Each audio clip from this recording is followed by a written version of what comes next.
Hello friends, welcome to my channel Learning Skill, and today we will discuss type of accounts. So let's start the video.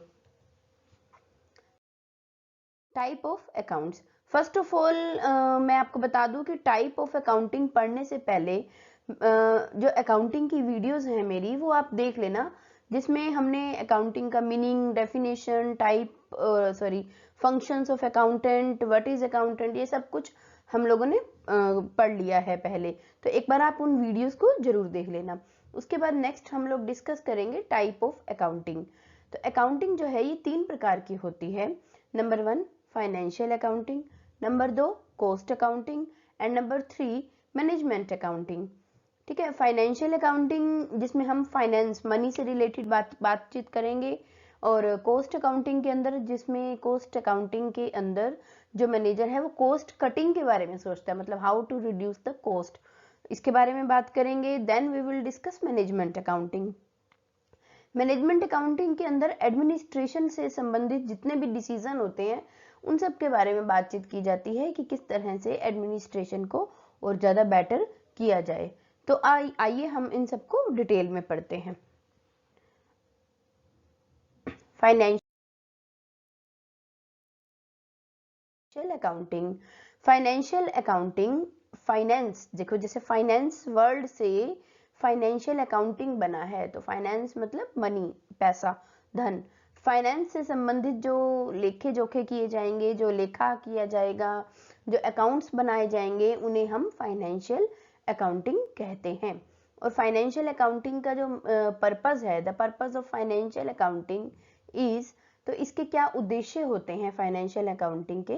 Number 1 to ascertain the financial result of a firm, किसी भी firm की, company की financial position को जांचने के लिए financial accounts बनाए जाते हैं।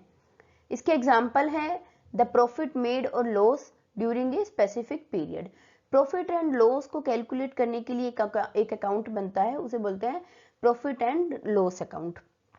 इसमें 1 ईयर से संबंधित जो भी एंट्री होती है वो आएगी, जो भी उनका ऑपरेटिंग ईयर होगा। और ये ऑपरेटिंग ईयर जो है ये इंडिया में जैसे 1 अप्रैल से 31 मार्च तक, ये नेक्स्ट 31 मार्च तक ये ईयर काउंट होता है, ऑपरेशनल ईयर बोलते हैं इसको। और इस एक साल के अंदर जो भी प्रॉफिट हुए हैं और जो भी लॉस हुए हैं उन सबको रखकर एक अकाउंट के अंदर, जैसे क्रेडिट साइड में सारे प्रॉफिट्स लिखे जाते हैं और डेबिट साइड में सारे लॉसेस लिखे जाते हैं, और उसके बाद उन दोनों के बीच का डिफरेंस निकाला जाता है।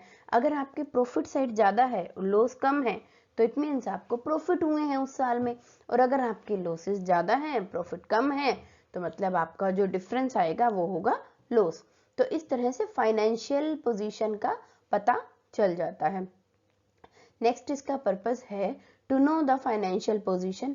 अब फाइनेंशियल पोजीशन को जानने का एक और तरीका भी है, वो क्या है, the assets and liabilities position on a particular date, मतलब एक पर्टिकुलर डेट। अब इसमें पर्टिकुलर डेट आप चाहे तो अपने अकाउंट को 6 महीने के लिए, 1 साल के लिए भी बना सकते हैं, जैसे कुछ लोग क्वार्टरली बनाते हैं, तो ईयर मंथ एंड पे इसको बनाया जाएगा। जैसे अगर 3 महीने का आपने क्वार्टर का लिया है, तो मान लो आपका 1 अप्रैल से 1 अप्रैल से अप्रैल, मई, जून, तो 30 जून का हो जाएगा आपका ये डेट। नहीं तो जनरली ये 1 ईयर के बनते हैं। 1 अप्रैल से 31 मार्च जब एंड हो जाएगा 31 मार्च को, तब हम अपने एसेट होती है संपत्ति, किसी भी कंपनी की कितनी संपत्ति है वो एक साइड, और लाइबिलिटीज मतलब दायित्व, क्या क्या उन्होंने देना है अभी, वो होते हैं लाइबिलिटीज, वो दूसरी साइड रखे जाएंगे। और इससे मेरे को अपने बिजनेस की फाइनेंशियल पोजीशन का पता चल जाएगा। जैसे एसेट्स ज्यादा होंगी तो प्रॉफिट, एसेट्स कम होंगी, लाइबिलिटीज ज्यादा है तो आपके बिजनेस लॉस में चल रहा है। इसका एक और उद्देश्य है provide relevant information to the management. इसके अलावा ये मैनेजमेंट को भी इंफॉर्मेशन पहुंचाती है, फाइनेंशियल जो हम अकाउंट्स बनाते हैं उनसे। जैसे फॉर डिसीजन मेकिंग पर्पस, जैसे कि मैनेजमेंट को डिसीजन बनाने के लिए, जो भी उनको डिसीजन लेने के लिए जो भी उनको इन्फॉर्मेशन चाहिए, जैसे प्लानिंग करने के लिए या अलग अलग अकाउंट्स जानने हैं, बजट जानने हैं, कहाँ कहाँ पर एसेट्स हैं, लाइबिलिटीज़ हैं, कहाँ कहाँ पर प्रॉफिट आ रहा है, सप्लायर्स को कितनी पेमेंट करनी है, कहाँ कहाँ पर टैक्स देना है, ये सब इन्फॉर्मेशन मैनेजमेंट से रिलेटेड होती है और इन सब का पता उन्हें फाइनेंशियल अकाउंट से ही चलता है। Helpful for planning and controlling the operations of the business. देखो, अगर आपको अपने बिजनेस को कंट्रोल करना है तो आपको अपने बिजनेस की फाइनेंशियल पोजीशन को जानना बहुत जरूरी है, क्योंकि तभी तो आप अपने लूप पॉइंट्स जो हैं, वीक पॉइंट्स जो हैं, उनका पता लगा पाओगे। कौन से आपके प्लस पॉइंट्स हैं बिजनेस में, कहाँ पर किस महीने, किस मंथ में, किस डेट को सेल ज़्यादा होती है, कहाँ पर सेल कम होती है, किस प्रोडक्ट में अच्छी इनकम हो रही है, किस प्रोडक्ट में कम इनकम हो रही है। So many things are there. तो ये सब आपको फाइनेंशियल अकाउंटिंग से ही पता चलता है। नेक्स्ट हम बात करेंगे कॉस्ट अकाउंटिंग की।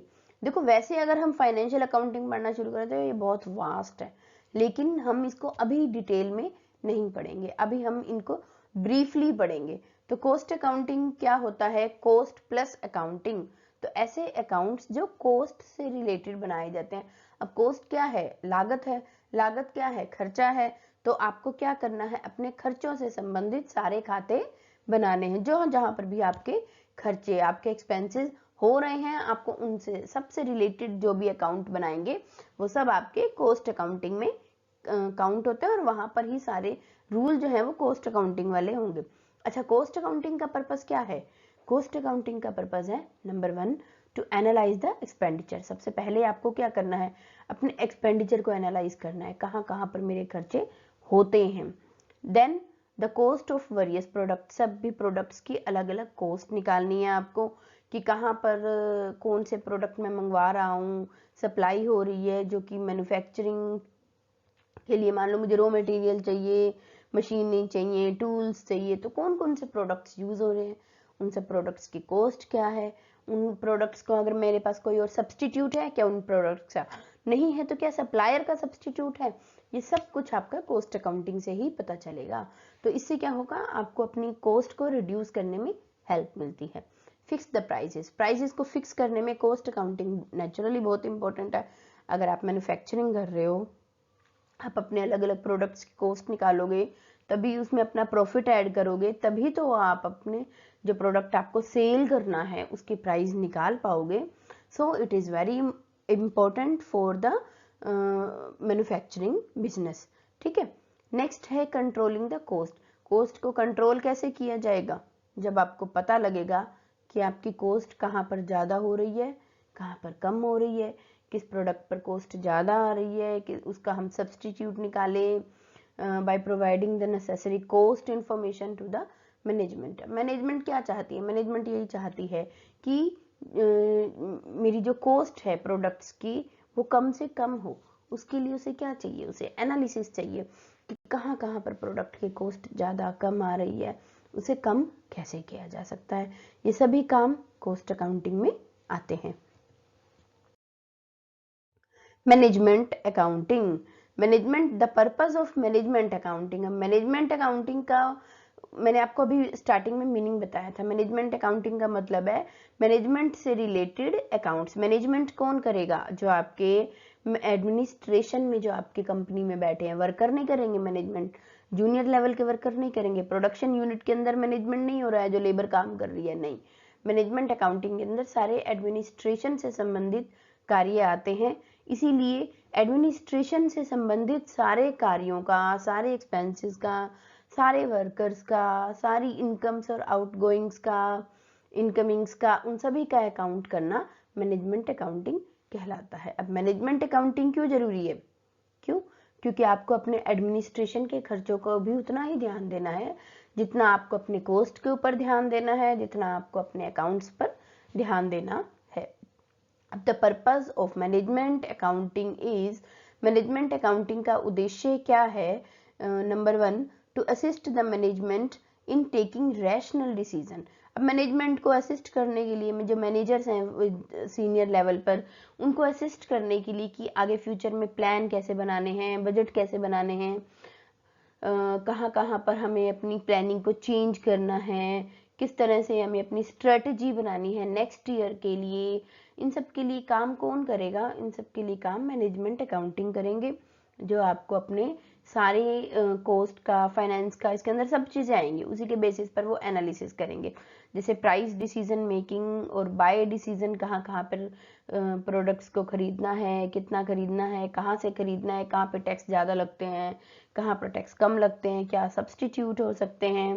कैपिटल एक्सपेंडिचर डिसीजन होते हैं जो आप फिक्स्ड एसेट्स पे लेते हो, जैसे इक्विपमेंट्स लेने हैं, बड़े बड़े मशीनें लेनी है, बड़ी बड़ी लैंड, बिल्डिंग, आपको ऑफिस, कंप्यूटर्स, ये सब कैपिटल एक्सपेंडिचर में आते हैं। तो कैपिटल एक्सपेंडिचर कहाँ पर करना है, कितना कम कर सकते हैं, कहाँ पर बढ़ाने की ज़रूरत है जिससे कि हमारे प्रोडक्शन में इंक्रीज हो। इसके अलावा कैपिटल एक्सपेंडिचर में जो भी मतलब डिसीजन फर्म के लिए बेस्ट हो सकते हैं, जो कि प्रॉफिट को बढ़ा सकते हैं, वो सभी डिसीजन यहाँ पे लिए जाएंगे मैनेजमेंट अकाउंटिंग में। नेक्स्ट है प्रोवाइडिंग नेसेसरी अकाउंटिंग इंफॉर्मेशन। इसके अलावा ये अकाउंटिंग इंफॉर्मेशन भी देते हैं, क्या?